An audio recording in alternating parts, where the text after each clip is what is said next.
모든 국민은 법 앞에 평등합니다. 누구든지 성별, 종교 또는 사회적 신분에 의해 정치적, 경제적, 사회적, 문화적 생활의 모든 영역에서 차별을 받지 않습니다. 사회적 특수계급의 제도는 인정되지 않고 어떤 형태로도 이를 창설할 수 없습니다. 헌법 제11조의 내용입니다. 사회적 특수계급은 절대 인정될 수 없습니다. 그런데 지금 대한민국은 마치 운동권, 소위 진보의 특수계급화가 진행되는 것이 아닌지 의문스럽습니다. 8.15 광복절 광화문 집회에 대한 태극기 집회 참가자와 민노총 집회 참가자의 차별적인 정치 방역 행태도 계속 논란이 되고 있습니다만은 이제는 이른바 시민단체가 의대생을 뽑는 제도까지 거론되고 있습니다. 정부 여당이 신설 추진 중인 공공보건의료대학의 입학생 선발에 시민단체가 관여할 것이라고 복지부가 밝힌 것인데요. 이른바 공공의대는 2018년 폐교한 서남대 의대 정원을 활용해서 전북 남원에 설립할 예정인데요. 입학생은 전액 학비 무료인 대신에 졸업 후에는 10년간 공공의료보건시설에서 의무 복무를 하게 된다고 합니다. 원래 복지부는 2018년 10월 공공보건의료발전 종합대책을 통해서 공공의대 학생은 시도별로 할당해서 시도지사 추천에 따라 해당 지역 출신자를 선발한다고 명시했습니다. 17개 시도지사 가운데 야당 출신은 3곳이고요. 나머지는 모두 여당인데 서울 부산시장은 성희롱 사건으로 자살 또는 사퇴했고 울산시장은 부정선거 혐의에 얽혀있는 게 현재 시도지사 현황이죠. 근데 이런 시도지사에게 의대생 추천권을 줄 수 있느냐? 이들의 자녀나 친인척에게 특혜를 주는 거 아니냐? 비판이 일어났습니다. 당연한 일입니다. 그러자 복지부는 8월 24일 다시 시도지사 임의 추천이 아니고 전문가, 시민단체 관계자 등이 참여하는 추천위원회에서 2, 3배수 추천케 할 예정이라고 해명했습니다. 이게 논란에 더 키워버린 것이죠. 소위 시민단체가 공공의대 학생을 직접 선발하게 하는 방식이라는 것입니다. 소위 시민단체는 조국 윤미향 사태를 거치면서 그 민낯이 드러나 버렸지요. 자식을 위해서 엉터리 인턴 수료증, 가짜 표창장을 만들고 논문 일저자로 등재시키는 등 의학전문대학원 특혜 부정입학 혐의가 드러나버린 조국 전 장관 부부. 위안부 할머니들에게 가야 할 기부금, 후원금, 국고보조금을 가로챘다는 혐의를 받고 있는 윤미향 정의구역연대 전 이사장, 현 국회의원. 공공의대에 들어가려면 이런 사람들 앞에서 면접 보고 그들의 추천을 따내야 한다는 것입니다. 이러다 보니 공공의대가 제2 조국 딸 양성소냐, 특권층 자녀에게 의사 면허증을 거저주겠다는 것과 다를 바 없다는 등의 개탄이 나오고 있습니다.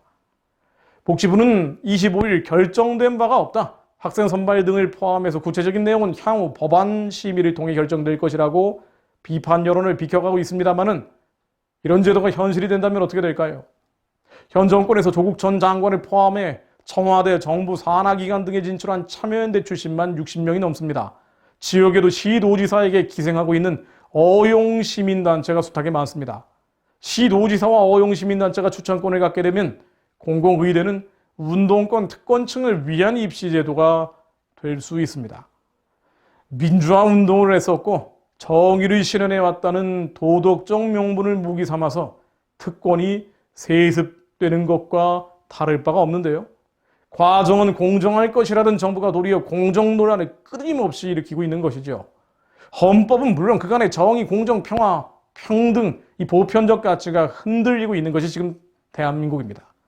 그럼에도 많은 국민들은 맹목적 지지를 보내고 있지요.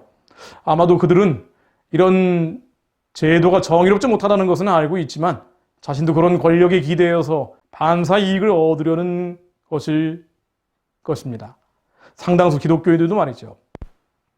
에스겔 45장 10절로 너희는 공정한 저울과 공정한 에바와 공정한 밭을 쓸지니 오직 온전하고 공정한 저울추를 두고 온전하고 공정한 되를 둘 것이라. 그리하면 너의 하나님 여호와께서 내게 주시는 땅에서 내 날이 길리라. 신명기 25장 15절 말씀입니다. 하나님 아버지께서는 공정과 정의와 공평을 이루라고 계속 명령하고 계십니다. 그럼에도 불구하고 인간의 임의의 기준, 자기의 이익에 도움이 되는 마음대로의 기준을 가지고 모든 성경적 기준들을 무너뜨려 왔던 것이 바로 하나님이 대적했던 인본주의의 역사입니다. 그럼에도 불구하고 우리는 말씀이 이루어질 것을 믿음으로 선포하며 기도합니다. 아모스 5장 23절로 너의 노랫소리를 내 앞에서 그칠지어다. 너의 비파 소리도 내가 듣지 아니하리라. 오직 정의를 물같이 공의를 마르지 않는 강같이 흐르게 할지어다. 오직 정의를 물같이 공의를 마르지 않는 강같이 흐르게 할지어다. 하나님, 한국의 기독교인들이 먼저 회개하고 자복하며 통회하게 하옵소서.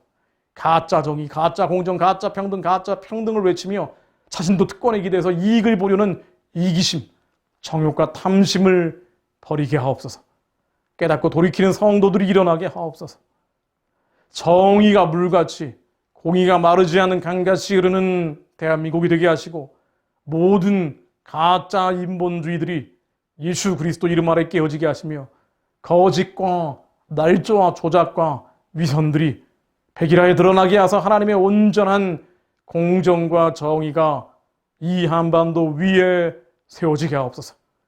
오직 정의를 물같이 공의를 마르지 않는 강같이 흐르게 한다는 주님의 말씀이 한반도 위에 이루어지게 하시고 아직도 미혹되어 있는 수많은 그리스도인들, 그들의 욕심과 탐욕으로 인해 미혹을 따라가는 그리스도인들이 깨어나게 하옵소서. 예수 그리스도 이름으로 기도했습니다. 아멘.